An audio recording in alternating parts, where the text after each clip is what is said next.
भारतीय, यही तो हम अभी तक भी वैसे लोग हैं कि प्राइवेट नौकरी इसलिए नहीं करते कि यदि संकट आ गया तो, यही तो, उस तो का डर है। तो पैदल आते हैं तब हेलमेट लगा के आते हैं क्या? गाड़ी का एक्सीडेंट बीच में कोई चलते को ठोक जाए तो? मुझे याद है, मैं कोरोना के अंदर सब कुछ बंद हुआ, सब कुछ बंद हो गया, कोरोना कोचिंग बंद हो गई, सैलरी बंद हो गई। दूसरे लोगों ने कहा, हमने पहले ही कहा था ना तैयारी कर लो। मैंने कोरोना में घर भी नहीं गया था, मैं जयपुर रहा था, मगर इस जयपुर ने इतना कुछ दिया अपने को, मरेंगे तो यहीं, नहीं जाना गांव वापस। मतलब कमाने के लिए तो मैं जयपुर, मरने के लिए जाऊंगा गांव। मुझे लगे कि जब संकट आया तो ये शहर जितना सब कुछ दे रहा था, यहीं रहेंगे, मरेंगे तो यहीं पर मरमुरा जाएंगे। अब खाना कैसे खाओगे, बना लेंगे, कोई दिक्कत नहीं। 2 साल कोरोना में एक भी दिन घर नहीं गया, यूं मैं चला जाता हूं। किस बात का संकट आएगा? जिस दिन आदमी ये सोचे ना, जिस दिन हाथ के काम, जिस दिन स्किल डेवलपमेंट हो गया। मैं अभी भी कई बार कहता हूं कि भाई ये मैं ठीक है यहां पढ़ाने लग गया, मैं भी ना भी पढ़ा रहा होता ना तो भी मैं कहीं ना कहीं कमा के खा रहा होता, अच्छा कमा के खा रहा होता, क्योंकि मेरे पास स्किल है। मैं हमेशा तो बोलना आता है, बोला बंगा बोरिया भी कहे।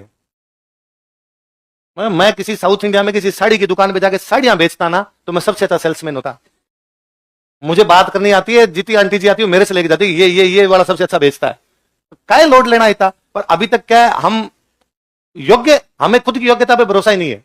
बच्चा तैयारी करने आता है आरएस की, और तैयारी करने के थोड़े दिन बाद में खुद ही कह रहा होता है कि पटवारी जलूं। खुद पे भरोसा तो कर, खुद की योग्यता तो दिखा। फिर और नीचे नीचे नीचे नीचे आता था, इतना आता है जिसके हद नहीं। स्लो फ्री स्लीपिंग है, वो कहां तक फिसल के जाता है। आप इतने सारे बच्चे तैयारी करने वाले हो, केवल इसलिए आईएएस का पेपर नहीं देते यार तुम लोग कि हम आरएस के बेच में बैठे थे। हिम्मत नहीं होती फॉर्म भरने की आईएएस की, हमने तो आरएस की तैयारी की थी। अरे ये सिविल सर्विस की तैयारी है, इसमें दोनों सेम होती है। साइंस पढ़ाते हैं डॉक्टर साहब, मेरे वाला सब्जेक्ट छोड़ दिया रास्ता। डॉक्टर साहब साइंस पढ़ाते हैं, क्या पढ़ा है साइंस में? क्या चल रहा है आपके? अंतरस्त्रावी ग्रंथियां वो कोई चल रही होगी आपके यहाँ, आंख चल रही हो, आंख, हाँ, कोई ब्लड पढ़ाया होगा आपको। आईएएस के आज पेपर जाके देखना उसमें क्या क्या पूछ रखे हैं। आईएएस के साइंस के पेपर देखना आप तो आईएएस वाले, और उसमें देखना कि इन टॉपिक के क्या क्या क्वेश्चन है, यही जो आपके नोट्स में। फिर आपकी हिम्मत देके आपसे आईएएस के पेपर भी नहीं खरीदेंगे। कोई पेपर भी लाया होगा तो आरएस के पेपर लेके आया, आरएस की देख लेता हूं। ये तो हमारा डर है कि हमसे खुद की स्किल न तो बेहतर होती है न। मैं कहता हूं स्टूडेंट 3 साल कोचिंग कर लेता है, गांव का आया हुआ बच्चा, और 3 साल बाद में कहता है मेरी अंग्रेजी कमजोर है। 3 साल से बैठा था यहां पढ़ता। मैं जो भी मेरे को आकर अंग्रेजी कमजोर है, मैं उनको हमेशा कहता हूं कि पिछले 3 साल में ऐसे लगातार 7 दिन आए हैं क्या जब लगातार 7 दिन अंग्रेजी पढ़ी है ना? सर भगवान सीधी थोड़ी डाल देगा। मैं एकदम टिपिकल राजकीय प्राथमिक विद्यालय का प्रोडक्ट, मतलब वो राजकीय प्राथमिक विद्यालय कि पाकिस्तान बॉर्डर से 8 किलोमीटर अंदर, केवल आगे पाकिस्तान बॉर्डर था। क्लास 5 कमरे 2, तो बाकी जो 3 क्लास वो किंकर के नीचे लगेगी। बबूल को किंकर बोलते हैं, उन किंकरों के नीचे बैठकर पढ़ा करते। मुझे लगता है मेरी सबसे अच्छी एजुकेशन वहां पर भी, खूब अच्छा पढ़ा मैं वहां पर। बाद में भी गांव की स्कूलों में पढ़े, जैसी वो स्कूलें थी उसी के अनुरूप पढ़ाई होगी। तो अंग्रेजी जितनी आनी चाहिए थी उतनी सी आई कि भाई पहली बार अंग्रेजी पढ़ी 6 में, 6 क्लास में जाके अंग्रेजी पढ़ी। तो 6 में तो मुझे याद है पूरी साल एबीसीडी सीखी थी, ये लिखवाने ही सिखाए थे थोड़ी बहुत। और लास्ट में जाते मेरे को तो बड़ा अचंभा था, लास्ट में जाते उन्होंने कहा था कि ये वाली तो काम ही नहीं आती, काम तो ये आएगी। तो मुझे बड़ा बुरा लगा यार, पहले ये क्यों सिखाई भाई, डायरेक्ट ये क्यों नहीं सिखाई हमें। 7th क्लास में जाके उन्होंने थोड़ा बुक पढ़ना इस प्रकार का सिखाया। तो एग्जैक्टली जो एजुकेशन है वो 7 से अंग्रेजी वाली शुरू हुई। 8वीं में पहली बार टेंस पढ़े। टेंस नाम की कोई चीज होती है, इनको इस प्रकार से यूज में लिया जाता है। 9th वैसे नहीं पढ़े, ज्यादा लोड होता नहीं था। 10th में आया कि बोर्ड है, तो हमने सीधा सीधा सर से पूछा अंग्रेजी में क्या करना। संजीव पासबुक का ये कहानियां याद कर लो। तो 50 से कहानियां याद करी, थ्रिस्टिक्रॉन, greedy dog and, hungry fox and, bee and dove, वो सारी कहानियां याद कर ली। थोड़े ऐसे याद कर लो, ऐसे याद कर ली, एप्लीकेशन याद कर ली, अच्छे नंबर है, खूब बच्चे 75% से ऊपर ही लेके आए। ये कहा 12th में फिर वही ढांचा लगा कि 12th में साइंस ली तो फिर ये था कि यार साइंस पे ज्यादा ध्यान देना, तो फिजिक्स केमिस्ट्री मैथ्स ही पढ़ते रहते, तो इंग्लिश वैसे नहीं पढ़ी। तो इंग्लिश वाला 12वीं तक वाला खांचा बराबर सा रहा, जिसे स्कूल में नंबर आ जाते। पर मुझे 12th करने के बाद ये समझ में आ गया था कि अंग्रेजी और हिंदी ये भाषाएं, ये सब्जेक्ट नहीं है, भाषा है। सब्जेक्ट कभी भी पढ़ा जा सकता है, भाषा सीखने के लिए टाइम लगता है। तो 12th के बाद में अंग्रेजी 1 साल तक पढ़ी। 1 साल तक पढ़ी तो उसके अंदर वापस टेंस वगैरह भी सीखे, इनका प्रयोग कैसे किया जा सकता है वो भी सीखे, थोड़ी वोकैबुलरी याद करनी सीखी। अंग्रेजी का अखबार लाके पढ़ना शुरू किया, भले मेरे से दिन में उसकी 5 लाइनें पढ़ी जाती, पर थोड़ा बहुत उसको पढ़ता। उसके बाद में फिर इधर आरएस की तैयारी में आए, वो वापस छूट गई बीच के अंदर। इधर तैयारी में आए तो वापस इधर हिस्ट्री पढ़ो और फिलोसफी पढ़ो, सब्जेक्ट पढ़ो। तो वो उतना सा ही पढ़ाई होती है आरएस वाली कि जितने आरएस के पेपर में जितना आएंगे नंबर उतने आ जाएंगे, ठीक है। तो 10 नंबर आ जाए तो अपने, 12 नंबर आ जाए तो अपने, 15 नंबर आ जाए तो अपने, 100 में से ऐसा सोच के जाते। तो अंग्रेजी जिस प्रकार से आनी चाहिए थी उतनी कभी नहीं आ पाई। मैं पढ़ाने लग गया 2013 में। जब मैं पढ़ाने लग गया तो मैंने दिलीप सर को पूछा भाई क्या पढ़ाना है। मैं सर का स्टूडेंट था। सर ने मेरे कहा भाई, सर पढ़ाते थे राजस्थान जी के, सर ने मेरे कहा तू पढ़ा। क्या पढ़ाऊं? मेरे नोट्स पढ़ा। ठीक है। तो इंग्लिश मीडियम के बच्चे आते हैं इनके लिए, तो सर ने कहा स्ट्रीम इंग्लिश मीडियम वालों कोई दिक्कत नहीं, खुद ही लिख लेंगे। तो मैंने एक टप्पा ही अंग्रेजी का नहीं बोला, अंग्रेजी वाले खुद ही लिखते। और था भी कि हिस्ट्री में अंग्रेजी में होता ही क्या है, स्वामी जी चित्तौड़ आए तो लिख लेगा, सुन ली ना उसने हिंदी में लाइन। अब वो रीच लगाना, अराइव लगाना, विजिट लगाना, वो जाने उसका काम जाने यार, इतनी तो अंग्रेजी आती है तभी तो इंग्लिश मीडियम का है। और लिखते मेरे को कभी किसी बच्चे ने पूछा ही नहीं। 2014 में साल भर बाद मुझे लगने लगा कि कुछ बच्चे ऐसे हैं जिनको ये टर्म नहीं समझ में आती। मैंने बोला अलाउद्दीन खिलजी की साम्राज्यवादी नीति, तो उसको साम्राज्यवादी को क्या कहेंगे ये नहीं पल्ले पड़ा उसको। तो मैं अंग्रेजी की टर्म ये सारी जानता था। और या मैंने दिलीप सरकार सर ने मुझे कहा कि थोड़ा टर्म तू देख के आ जाया करना क्या क्या है। तो मैं एक दिन देख के आता कि अच्छा आज अपने को ये पढ़ा ना साम्राज्यवादी नीति, इसको अंग्रेजी में क्या कहते हैं, इंपीरियलिस्टिक पॉलिसी कहते हैं, ठीक है। चित्तौड़ किले का सामरिक महत्व, सामरिक को क्या कहते हैं, स्ट्रेटेजिक कहते हैं, ठीक है। ये चित्तौड़ किले का व्यापारिक महत्व, व्यापारिक को क्या कहते हैं, कमर्शियल कहते हैं, कमर्शियल, ठीक है। तो मैं केवल वर्ड्स बोलता, बच्चे को लिखते अलाउद्दीन खिलजी की साम्राज्यवादी नीति, मैं इतना बोलता साम्राज्य नीति इंपीरियलिस्टिक पॉलिसी। अब वो जाने उसका काम है, वो लिखता है imperialistic policy of Alauddin Khilji. मैंने तो अलाउद्दीन खिलजी कभी बोर्ड पे नहीं लिखा। 2015 आया, अब क्या करें, ये तो वापस अब बच्चों की संख्या बढ़ने लगी। 2012 के अंदर वो कोई क्लास में 10% इंग्लिश मीडियम वाले थे, वो 20% हुए, वो 30% हुए। तो मुझे लगा यार अब इनको तो आ ही नहीं रहा है, ये शब्द भी नहीं बोले जा रहे इनसे। तो मैंने थोड़ा थोड़ा ज्यादा बोलना शुरू किया कि मैं ज्यादा टर्म यूज में लूंगा, ज्यादा बोलने लग जाऊंगा थोड़ा थोड़ा। पर मेरे से भी उतना नहीं बोला जा रहा, उसमें ज्यादा टाइम लग रहा मेरा, मैं घर पे जाके पूरा उसको ही पढ़ रहा। तो फिर हमने एक तरीका निकाला, इंग्लिश मीडियम वालों को नोट्स दे दो। तो इंग्लिश मीडियम वाले नोट्स लेके बैठे रहते, हिंदी में मैं लिखा था, इंग्लिश मीडियम वाले नोट्स में अंडरलाइन करते रहते, सर ने ये बोला, लिखते ही नहीं। पर 2016 आते आते मुझे खुद को ही लगने लगा, मुझे सर ने नहीं कहा कभी, सर ने कहा ठीक है ऐसे चल रहा है, मुझे खुद को ही लगने लगा कि 2015 तक मेरी क्लासें ऐसे लगाते थे कि पहले शुरुआत में दिलीप सर इकोनॉमी पढ़ाते, साथ में लक्ष्य मैम ज्योग्राफी पढ़ा लेते, फिर पॉलिटी क्लास होती और होती, राजस्थान जी की क्लासें लास्ट में जाके लगती। ऐसा मानते कि राजस्थान जी की आता ही है, सबको क्या पढ़ाना है, राजस्थान के बच्चे को राजस्थान जी के नहीं आएगा तो किसको आएगा। तो 2016 तक आते थे, नए बच्चों की खेप आनी शुरू हुई, एनसीईआरटी वाले बच्चे आने शुरू हुए, तो समझ में आया कि ना इनकी राजस्थान जी की पढ़ी भी नहीं, इनको पहले पढ़ानी पड़ेगी राजस्थान जी की, तब पार पड़ेगी, क्योंकि सबसे अधिक सवाल राजस्थान जी के आते हैं।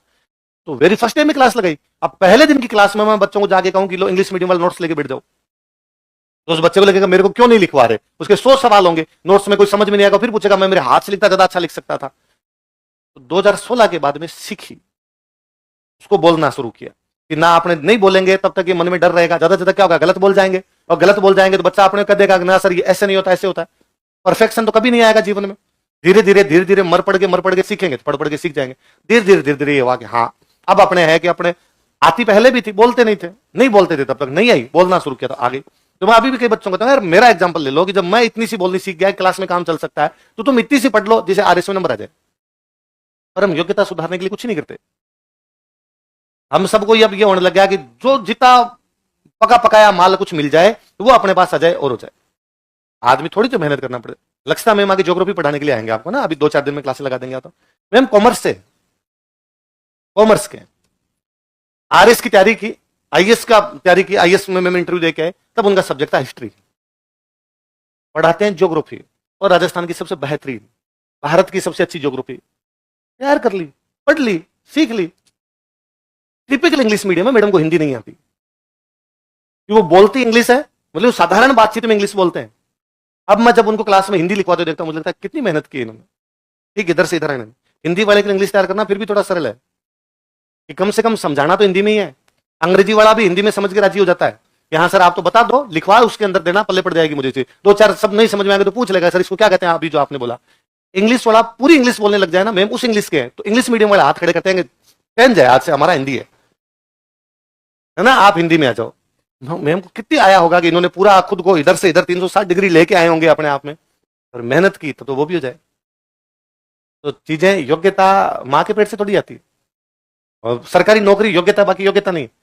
इस दर के अंदर की प्राइवेट नौकरी करने से आर्थिक संकट आ जाएगा, गा के तो कोई इलाज नहीं। और बिजनेस में किसी प्रकार का, भारत जिस दिन बिजनेस की तरफ जाएगा भारत उसी दिन प्रगति करेगा। भारत अभी तक केवल 2 ही बातें सोच रहा है, एग्रीकल्चर या सर्विस, इसको खा गया भारत बीच में, इंडस्ट्री। जबकि जॉब क्रिएट करेगी इंडस्ट्री, पैसे आएंगे तो इंडस्ट्री, सब कुछ उसके अंदर आएंगे। और जिन्होंने प्रयास किए हैं उनको आपने कभी नहीं देखा कि वो फेल हो गए हों। आदमी फेल हो भी जाता है तो वापस उसमें, तो क्या फेल हम आरएस में नहीं होते? क्या हम 2-2, 3-3 अटेम्प्ट इसके अंदर नहीं देते? और क्या एक बार आप आरएस की नौकरी लगे उसके बाद गारंटी है कि आप हमेशा रहोगे? आजकल तो सरकार 50 साल बाद में कईयों को भेजने लगेगी, जरूरत नहीं है, जाओ घर जाओ, वीआरएस ले लेती है सरकार, ले लेती है, चले जाओ। आजकल तो ये तक हो गया कि मैंने अभी पिछले दिनों सुना कोई भ्रष्टाचार का मुकदमा था किसी बंदे पर, मुकदमा हुआ, मुकदमा होने के बाद में बंदे पर मुकदमा चलता रहा 15 साल मुकदमा चला, तो बंदा रिटायर हो गया, मुकदमा ही चलता रहा, कोई अभी तक सजा नहीं हुई। 2 साल बाद में, रिटायरमेंट के 2 साल बाद में फैसला आया, पता चला इस बंदे को सजा है 7 साल की, बंदे को जेल भेजा, पिछले 15 साल की तनख्वाह वापस ली। तो फिर तो खतरा है, सरकारी नौकरी नहीं करनी चाहिए? और है जी, अभी तक अपना ये मानना है कि ये थोड़ा ज्यादा सिक्योर है, इसके अंदर किसी प्रकार का कोई खतरा नहीं होगा। गांव में खाली कोई चक्की खोल के बैठे ना, चक्की, आटा वाली चक्की, कोई खतरा नहीं है उसमें, कहीं नहीं जाएगी, आटा सब खाएंगे। इस दुनिया में जब तक लोग रहेंगे तब तक आटा तो खाएंगे, तो आटा चक्की हमेशा फायदे के अंदर ही रहेगी। और वो बच्चा यदि गांव के अंदर भी मेहनत करके 40-50 हजार रुपए कमा ले, तो दुकान खोल ले, आटा चक्की खोल ले, एक कोई दूसरा पुलिस कांस्टेबल लगे, उतनी तो तनख्वाह भी नहीं है, हमारी प्रेफरेंस पुलिस कांस्टेबल है। हम उसी प्रकार से सोचते हैं, जैसा सोचते हैं वैसा समाज बनता है। तो धीरे धीरे हम दूसरे प्रकार से सोचेंगे, तब दूसरा हो जाएगा। इसलिए भले ही हम ये लाइन लिखे कि कानूनी बाध्यता के अभाव में समाज सुधार नहीं रहे, कानूनी बाध्यता नहीं, समाज में जब शिक्षा आती है सही ढंग से, एजुकेशन, लिटरेसी नहीं, फिर दो चीजें, एक साक्षरता और एक शिक्षा है। एक तो लिटरेसी की, पढ़ लिख गए लोग, एक वास्तव में शिक्षा का उद्देश्य समझ में आया कुछ दिनों का। अभी तक तो अपने से उन लाल बत्तियों पे नहीं रुका जा रहा जिनमें पुलिस नहीं है, क्योंकि कानून है कि लाल बत्ती पे रुकना चाहिए। अपने को यह भी पता कि रिस्क है, मर जाएंगे लाल बत्ती क्रॉस करते, सामने वाला ठोक जाएगा, पर क्रॉस करते हैं क्योंकि उसमें पुलिस वाला नहीं है। ये नागरिक करते हुए है कि रुकना चाहिए उस पर, ये नागरिक करते हुए कि कचरा नहीं फेंकना चाहिए, हम क्लास में फेंक देते हैं। बाकी छोड़ो, ये यहाँ पे खराब हुआ, आपका कोई पेज खराब होगा और आपने फाड़ गई नीचे डाल दिया, इतना तो हम भी जानते हैं कि यहाँ तो नहीं फेंकना चाहिए था, इसको बाहर जाकर डस्टबिन में डालना चाहिए था। बच्चों को यह भी कहना पड़ता है कि क्लास में मान लो किसी बेच में कोई मिठाई बांटी, 26 जनवरी की मिठाई बांटी, फिर कहना पड़ता है डस्टबिन बाहर रखा हुआ है, सब बाहर जाके डालना, मतलब नहीं कहते 20% तो यहीं डालेंगे। है जी, अपने कोई भी देश खुद महान नहीं होता, उसके नागरिक महान होते हैं। जिसके नागरिक महान होते हैं वो देश भी धीरे धीरे क्या हो जाता है। अपने अभी तक नागरिक अपने जिंदाबाद है, नागरिक तो अपने ना सारे के सारे, सब में और कमियां होती है तो कमियां सुधरती है, हमारी भी सुधरेगी धीरे धीरे ये चीजें भी समाप्त होगी। पहले कुछ चीजें थी वो आज समाप्त हुई है, आज कुछ चीजें वो कल समाप्त हो जाएगी। तो इसी टाइम में सरकारी नौकरी को भी अपने तो यहाँ अच्छा नहीं मानते थे। कोई टाइम था जब अपने कहा करते थे कि ना, अदम नौकरी नीच निदान, नौकरी तो अदम काम है, नौकरी कौन करता है यार किसी की जाके, तब खेती में फायदे थे। फिर धीरे धीरे है, हाँ, गुजराती आज भी नौकरी कौन, गुजरात में तो पिछली पीढ़ी में, अब तो मुझे पता नहीं क्या स्थितियां हैं, पिछली पीढ़ी, पापा वाली पीढ़ी में गुजरात की सारी पुलिस में राजस्थान के लोग हैं, उनकी वैकेंसी खाली रह जाती है पुलिस की। कौन करे पुलिस की नौकरी, मतलब ये काम करना पड़ेगा। तो राजस्थान वालों को पता चला तुम नहीं कर रहे आते हैं, उन्होंने कहा कि यहाँ नौकरी करने के लिए गुजराती सीखनी पड़ेगी। हो सरकारी नौकरी के लिए हम फ्रेंच सीख लेंगे, तुम तो सरकारी नौकरियां लगवाओ, तो उधर भी जाने शुरू हुए। गुजराती आज भी नौकरियों में कोई विश्वास नहीं करते, बिजनेस की तरफ है। सिरोही जालोर क्रॉस करके गुजरात में घुसते हैं ना, तो पता चल जाता है अलग आगे सड़कें देख के, दूसरी चीजें देख के कुछ ना कुछ, क्या मामला तो अलग है, अपने वाला नहीं है, यहाँ पर दूसरी प्रकार की चीजें आगे धीरे धीरे अपने भी इस प्रकार की बातें आएगी तो आ जाएगा। अब उनके कई पीढ़ियों से गुजरात के समुद्र के तट पे, जो समुद्र के तट पे रहेंगे उनका व्यापार वाणिज्य ज्यादा होगा, और व्यापार वाणिज्य पे ज्यादा ध्यान देंगे वो कभी भी सरकारी नौकरियों पे ध्यान है।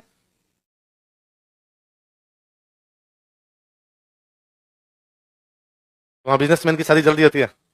अच्छा, तेरे कैसे पता, तो गुजरात में रहा?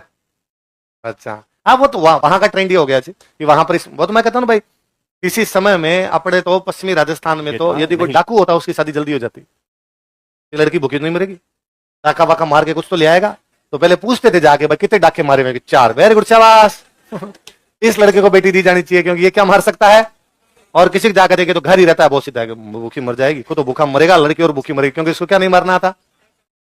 चीजें चेंज हो गया ना, तो तब तक अपने कोई चिंता करने की आवश्यकता, तुम तो पढ़ो, खूब मन लगा के पढ़ो, और तुम जिन पोस्ट पे जाके बैठना वहां पर चीजों को बदलने का प्रयास कर लेना।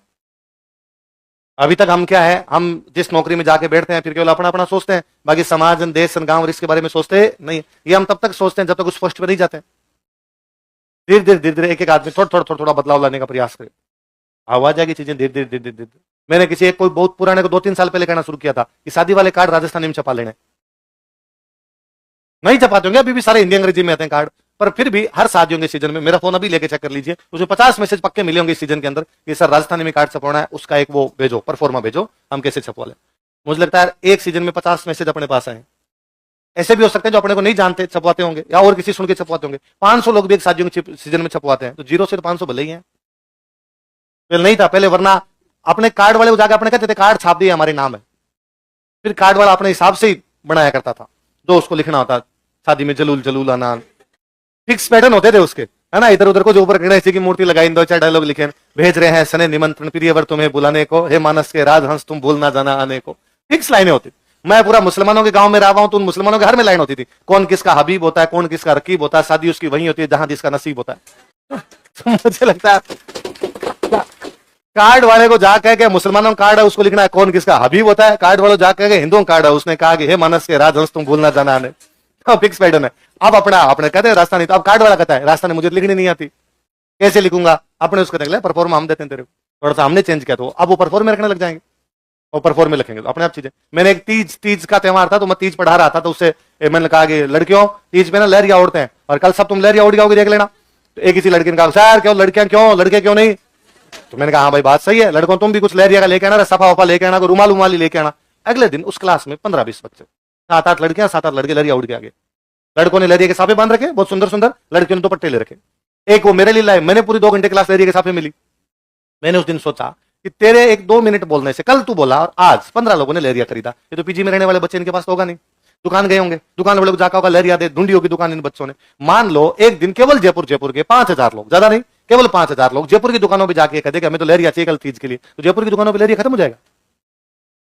5000 तो मिलेंगे नहीं जयपुर की दुकानों पे एक साथ, और यदि खत्म हो जाएगा तो अगली बार तीज आने से पहले जयपुर की सारी दुकान वाले दुकान के बाहर बोर्ड लगाएंगे लहरिया कम दामों में भी उपलब्ध, सस्ते रेट में खरीदे हमारे पास लहरिया, लहरिया खरीदने पे बिंदी मिलेगी साथ में फ्री, कुछ ना कुछ लालच देंगे तभी आप जाओगे। चीजें करने से चीजें हो जाती है जी, तो धीरे धीरे सब बदल जाएगी।